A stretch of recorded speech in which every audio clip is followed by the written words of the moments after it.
신약성경 마가복음 9장 2절에서 8절까지 봉독해 드리겠습니다.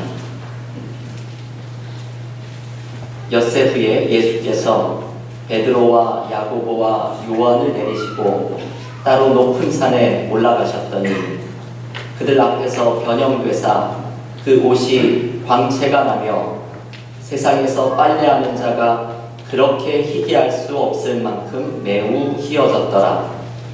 이에 엘리야가 모세와 함께 그들에게 나타나 예수와 더불어 말하거늘 베드로가 예수께 고하되 랍비여 우리가 여기 있는 것이 좋사오니 우리가 초막 셋을 짓되 하나는 주를 위하여 하나는 모세를 위하여 하나는 엘리야를 위하여 하사이다 하니 이는 그들이 몹시 무서워함으로 그가 무슨 말을 할지 알지 못함이더라. 마침 구름이 와서 그들을 덮으며 구름 속에서 소리가 나되 이는 내 사랑하는 아들이니 너희는 그의 말을 들으라 하는지라.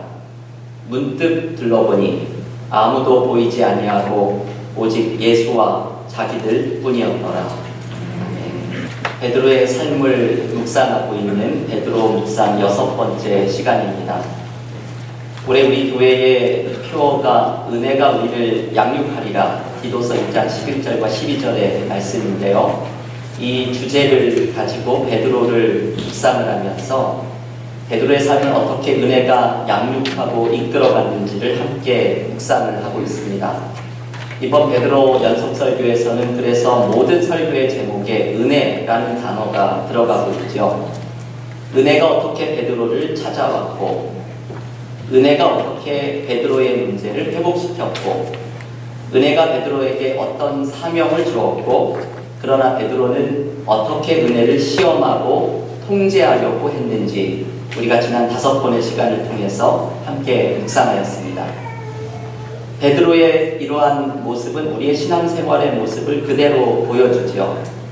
베드로도 예수님을 만나는 모든 이야기에서 믿음이 좋았다가 바닥을 쳤다가 오르락내리락 하는 것처럼 우리의 삶 속에서도 때로는 은혜를 경험하면서 믿음이 좋아지기도 하고 때로는 은혜를 시험하기도 하면서 흔들리기도 하는 이 높낮이와 굴곡을 우리의 신앙생활에서도 경험하게 됩니다. 하지만 이런 신앙의 높낮이 속에서 우리는 결정적으로 하나님의 은혜를 경험하는 순간을 맞이합니다. 부인할 수 없이 찾아오는 하나님의 은혜를 체험하는 순간들입니다. 바로 오늘 묵상하는 베드로의 이야기처럼 말입니다. 오늘 베드로는 결정적인 은혜를 바로 눈앞에서 목격하는 특별한 시간을 경험합니다. 예수께서 베드로와 야고보와 요한 세 제자만을 데리고 높은 산으로 올라가십니다. 이 산에서 앞으로 제자들은 특별한 모습으로 변화되실 주님을 만날 것이기 때문에 우리는 이 산의 이름을 변화산이라고 흔히 부릅니다. 변화산의 특별한 은혜 속으로 3명의 제자들만이 초대를 받았고 이 세 제자의 그룹에 베드로가 들어가게 됩니다. 변화산에서 예수께서는 그 모습이 신비하게 변화되시면서 엘리야와 모세와 더불어 말씀을 하십니다. 여러분이 모세와 엘리야가 어떤 인물인지 잘 아시죠? 구약성경에 등장하는 가장 위대한 예언자들로 뽑히는 이 사람들이 예수와 더불어 만나는 특별한 장면이 펼쳐집니다. 이 장면을 한번 상상을 해보십시오. 예수께서 그 옷이 그렇게 휘어질 수 없을 만큼 신비한 모습으로 변화되시고 말로만 듣던 구약시대의 위대한 예언자들인 모세와 엘리야가 등장해서 주님과 함께 말씀을 나누는 이 장면은 베드로에게는 놀라운 신비의 체험입니다. 베드로는 지금 은혜를 직접 목격하고 있습니다. 우리의 신앙생활에서도 이러한 순간이 필요합니다. 하나님의 은혜를 직접 목격하는 순간입니다. 우리는 은혜라는 말을 자주 사용하지만 이 은혜라는 말이 때로는 우리에게 너무나 추상적인 말이 되어버렸죠. 식상한 말이 되어버렸지요. 교회에서 하도 자주 은혜라는 말을 사용하다 보니 은혜라는 말이 더 이상 우리에게 깊은 울림을 주지 못하는 단어가 되어버렸습니다. 우리는 은혜가 주는 감동을 새롭게 경험할 필요가 있습니다. 류시와 시인이라는 분이 쓴 새는 날아가면서 뒤돌아보지 않는다 라는 책에 보면 이분이 인생에서 감동의 중요성을 강조합니다. 류시와 시인이 이런 말을 합니다. 인생은 숨을 쉰 횟수가 아니라 숨 막힐 정도로 벅찬 순간을 얼마나 많이 가졌는가로 평가된다. 이 말이 한번 생각을 해볼 만한 말이죠. 인생은 숨을 쉰 횟수가 아니라 숨 막힐 정도로 벅찬 순간을 얼마나 많이 가졌는가로 평가된다. 영어로 자주 쓰는 표현 가운데 breathtaking 이라는 말이 있죠. breathtaking. 뭔가 숨이 멈춰버리는, 숨이 빼앗기는 순간을 의미합니다.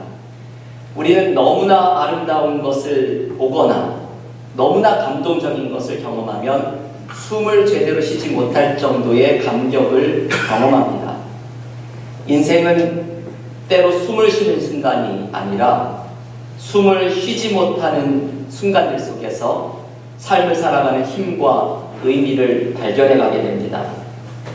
우리 그리스도인들에게도 숨을 멈추게 하는 감동의 순간들이 있습니다. 그것이 바로 은혜를 경험하는 순간입니다. 식상해진 은혜가 아니라 내 삶으로 생생하게 다가오는 은혜를 경험해야 합니다.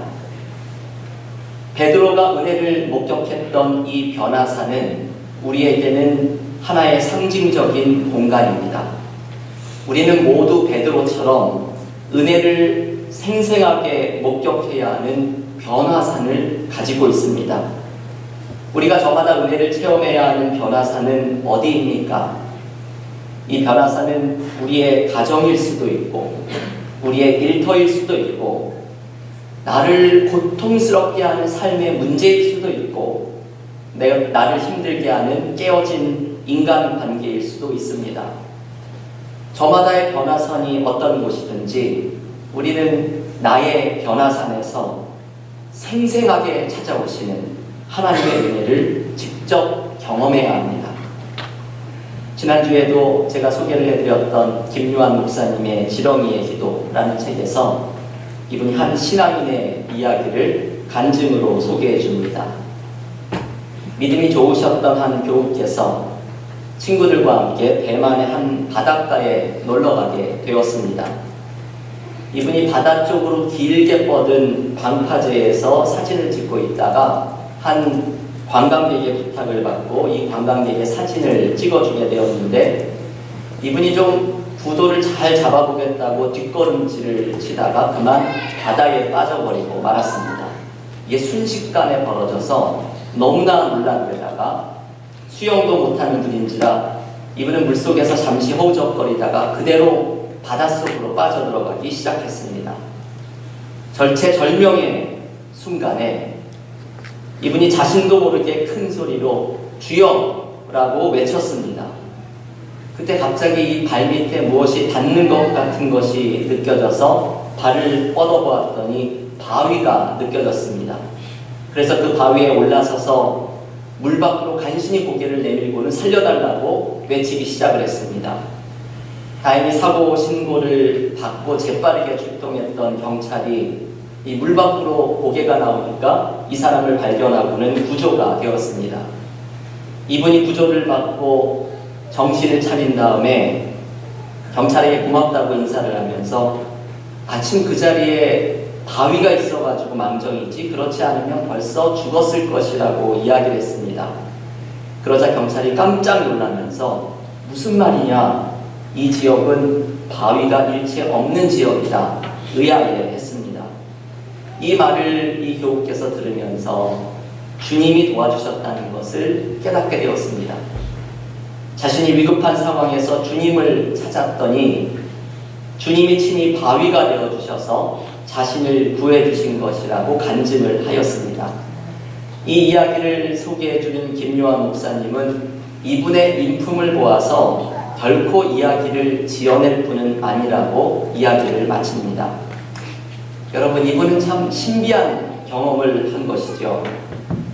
목숨을 잃을 수도 있는 절체절명의 위기의 순간에 하나님의 은혜를 목격한 분입니다. 혹시 이분의 경험이 믿기지 않는다고 생각하실 수도 있지만 신앙인들은 이 이야기를 들으면서 고개를 끄덕이고 공감을 합니다. 왜냐하면 우리들은 바로 이분처럼 바다에 빠져들어가는 위기의 순간에 주님께서 바위가 되어주시는 것을 경험하기 때문입니다. 건강의 문제로, 사업의 문제로, 가정의 문제로 그 끝을 알 수 없는 수렁 속으로 빠져들어갈 때 마치 시편 기자가 노래하듯이 주님은 나의 반석이요 피할 바위가 되신다는 고백처럼 주님께서 나를 지탱해 주시는 바위가 되어 주시는 이 은혜를 우리는 체험하게 됩니다. 우리는 나의 변화산에서 이러한 주님의 은혜를 경험해야 합니다. 내가 삶의 문제를 만나는 자리는 내가 절망해야 할 곳이 아니라 주님의 은혜를 목격해야 할 나의 변화산입니다. 여러분, 이 말씀을 기억하십시오. 우리가 삶의 문제를 만나는 자리는 절망할 곳이 아니라 주님의 은혜를 목격할 자리입니다. 각자의 변화산에서 나를 세워주시는 주님의 은혜를 목격하는 믿음의 삶이 될 수 있기를 간절히 기원합니다. 오늘의 본문은 계속해서 이 변화산에서 체험하게 된 베드로의 은혜가 구체적으로 어떠한 내용이었는지를 소개해 줍니다.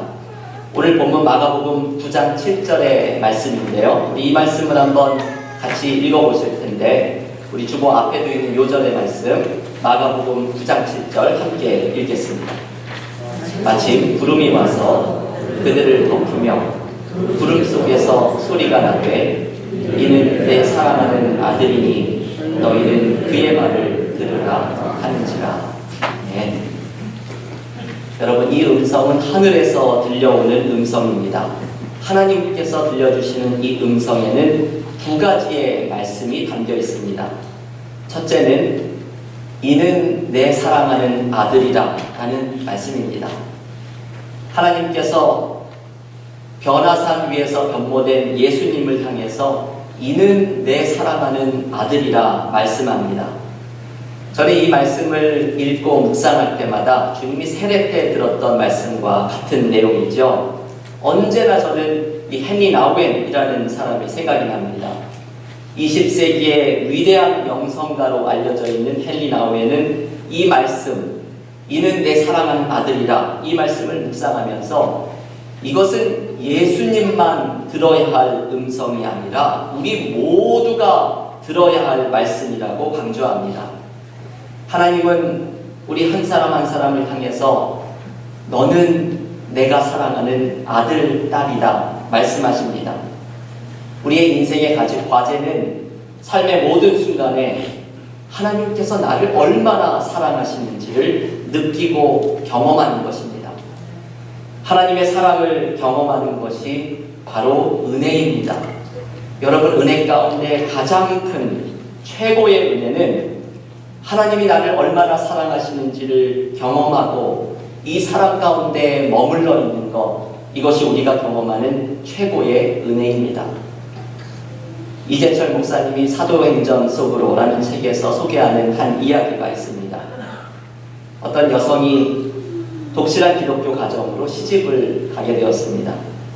그런데 이 여성분은 교회라고는 다녀본 적이 없었던 사람이었습니다. 신랑의 집안이 독실한 기독교 집안이었기 때문에 이 신랑의 집안은 믿음이 있는 며느리를 얻게 해달라고 오랫동안 기도를 해왔습니다. 그런데 아들이 정작 믿지 않는 며느리감을 데리고 와서 부모님은 처음에는 많이 실망을 하였지만 나중에는 아들의 선택을 존중하기로 결정하면서 이것 또한 기도의 응답이 될 것이라고 생각을 하게 됩니다. 며느리를 받아들이고 결혼을 한 후에 시댁에서 아들 부부가 신혼생활을 시작합니다. 근데 주일이 되면 좀 문제가 생겼죠. 며느리가 교회에 나가지 않고 자꾸 피곤하다고 하면서 집에서 그저 쉬는 것이었습니다. 시부모님들은 그런 며느리를 한 번도 꾸짖지 않고 교회에 가자고 다그치지도 않았습니다. 언제나 며느리를 아끼면서 친딸처럼 사랑으로 따뜻하게 대했습니다. 그러다 보니 며느리가 오히려 이 시부모님에게 미안한 마음이 자꾸 들기 시작을 했습니다. 그러던 어느 날 이 며느리가 사는 동네 근처의 교회에서 특별 새벽 기도회가 열리는 광고를 우연히 보게 되었고, 며느리가 무슨 마음이 들었는지 그 교회의 새벽 기도회에 참석을 하겠다고 하였습니다. 이튿날 새벽 며느리가 예배당으로 들어서는 순간 하나님의 음성이 그녀를 사로잡았습니다. 얘야, 왜 이제야 오니? 얘야, 왜 이제야 오니? 이 음성을 들으면서 며느리는 뜨거운 눈물을 흘렸고 그 순간부터 그리스도인이 되었습니다. 여러분, 이 며느리가 들었던 음성, 얘야, 왜 이제야 오니? 이 말씀은 이 여인을 기다리셨던 하나님의 사랑이 담겨있는 음성입니다. 마치 예수께서 이는 내 사랑하는 아들이라 이 사랑의 음성을 들었던 것처럼 며느리는 자기를 사랑 가운데 기다리고 계셨던 하나님의 사랑의 음성을 듣고 이 사랑을 뜨겁게 경험을 합니다. 여러분, 이 사랑을 경험하는 것이 바로 은혜입니다. 은혜는 하나님의 사랑을 체험하는 것, 이것이 바로 최고의 은혜입니다. 우리는 하나님의 사랑을 뜨겁게 경험했던 적이 언제입니까? 여러분은 하나님의 사랑을 느꼈던 적이 언제입니까? 하나님의 사랑을 뜨겁게 경험했지만 어느덧 그 뜨거웠던 사랑을 잊어버리고 이제는 은혜가 형식적이고 식상해버린 단어가 되어버린 우리의 모습은 얼마나 많은 모습을 가지고 있습니까? 우리는 각자의 변화산에서 하나님의 사랑을 다시금 뜨겁게 체험해야 합니다. 이 사랑을 체험하면서 은혜가 우리를 양육하는 기쁨을 경험하며 살아가야 합니다. 베드로가 경험했던 은혜가 무엇인지를 가르쳐주는 두 번째 말씀은 오늘 함께 읽었던 7절의 마지막에 나오는 너희는 그의 말을 들으라 라는 하나님의 음성입니다. 주님의 말씀을 듣는 것이 은혜라는 것을 오늘의 본문은 가르쳐줍니다. 그런데 여러분, 주님이 하시는 말씀에는 구체적인 내용이 있습니다. 그것은 지난 주일에 묵상한 것처럼 주님께서 이제 예루살렘에서 십자가를 질 것이고 제자들 또한 각자의 십자가를 지고 주님을 따라야 한다는 말씀입니다. 마가복음에서는 이 말씀이 마가복음 8장 34절에서 이렇게 가르쳐줍니다. 무리와 제자들을 불러 이르시되 누구든지 나를 따라오려거든 자기를 부인하고 자기 십자가를 지고 나를 따를 것입니다. 각자의 십자가를 짊어지고서 주님을 따라오라는 이 말씀은 사명을 감당하는 삶을 의미합니다. 베드로가 지금 변화산에서 듣고 있는 너희는 그의 말을 들으라 라는 이 말씀은 바로 사명을 감당하는 삶으로 부르시는 하나님의 초대입니다. 여러분, 사실 이 본문을 읽어보면 베드로는 변화산 위의 은혜에만 머물고 싶어 했습니다. 오늘 보면 마가복음 9장 5절 말씀에 보면 베드로가 변화산 위에 초막 셋을 짓겠다고 말을 합니다. 예수님과 엘리야와 모세를 위해 초막 셋을 짓고서 이 은혜 가운데 여기가 좋사오니 이 은혜 가운데 계속 머물러고 싶어합니다. 변화산의 은혜에만 머물고 싶어하는 베드로에게 하나님께서는 산 밑으로 내려가서 해야 할 일이 있음을 가르쳐 주십니다. 그 신비한 은혜 체험에만 머무르지 말고 하나님의 사랑의 음성을 듣고 있는 것에만 머무르지 말고 사랑을 경험한 사람은 사명을 감당하는 사람으로 세워져야 할 것을 하나님께서는 베드로에게 가르쳐 주십니다. 여러분, 그리고 이것이 또한 은혜를 경험하는 방법입니다. 사명을 감당하는 것이 바로 은혜를 경험하는 방법입니다. 우리가 잠시 후에 새 찬송가 442장 저 장미꽃 위에 이슬이라는 찬송가를 부릅니다. 이 찬송가의 3절의 가사는 바로 이 변화산에 여기에서 있었던 일을 담고 있는 가사입니다. 3절의 가사가 이렇지요. 밤 깊도록 동산 안에 주와 함께 있으려 하나 괴로운 세상에 할 일 많아서 날 가라 명하신다. 주님 나와 동행을 하면서 나를 친구 삼으셨네. 우리 서로 받은 그 기쁨을 알 사람이 없도다. 여러분, 이 가사는 우리는 주님으로부터 받은 그 은혜 속에 계속 머물고 싶어 하지만 주님은 세상에 할 일을 감당하도록 내려가라고 말씀하는 것을 가르쳐 줍니다. 그래서 우리는 내가 받았던 은혜를 붙들고 사명의 자리로 내려가야 합니다. 다른 사람은 결코 알지 못하는 주님과 나 사이에 받았던 그 기쁨을 간직하고서 사명을 감당하는 자리로 내려가야 합니다. 그리고 사명을 감당할 때 우리에게 새로운 은혜가 찾아옵니다. 여러분, 참 이상하죠? 사명을 감당할 때 낡은 은혜가 점점 새로운 은혜로 바뀌어가는 것을 경험합니다.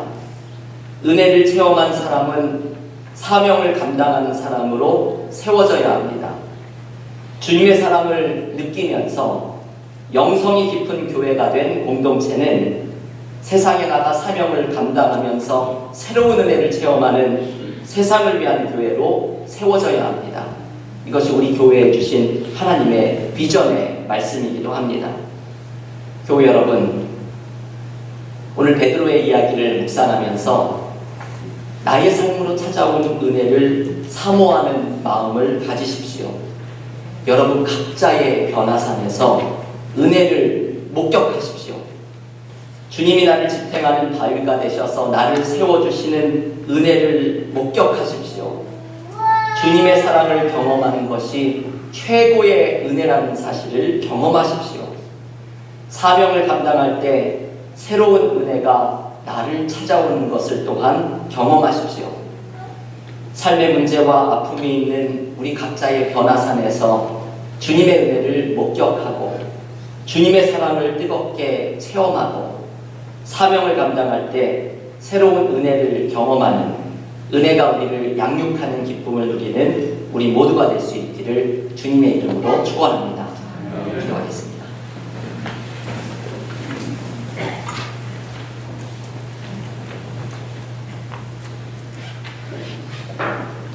하나님 감사합니다. 오늘 베드로가 변화산에서 은혜를 목격하는 이야기를 묵상하면서 이 시간 내 삶의 모든 기도의 제목들과 아픔과 삶의 문제들을 모두 하나님 앞에 내어놓습니다. 삶의 문제와 위기를 경험하는 이 자리가 절망해야 할 곳이 아니라 오히려 하나님의 은혜를 목격해야 할 나의 변화산이라고 말씀하여 주셨사오니 우리의 각자의 삶의 변화산에서 은혜가 우리를 세워주고 은혜가 우리를 양육하는 놀라운 은혜를 목격하는 믿음의 삶이 되게 하여 주시옵소서. 하나님의 사랑을 경험하는 것이 최고의 은혜라고 말씀하여 주셨사오니 우리를 향한 하나님의 사랑을 뜨겁게 느끼며 이 사랑 안에 머무르는 은혜를 간직하는 삶이 되게 하여 주시고 이 은혜를 경험한 자들에게 또한 사명을 감당하라 말씀하시니 사명을 감당할 때 새로운 은혜를 경험하는 놀라운 은혜와 복이 우리의 삶 속에 펼쳐지는 믿음의 삶이 되게 하여 주시옵소서. 이 모든 말씀 예수님의 이름으로 기도하옵나이다.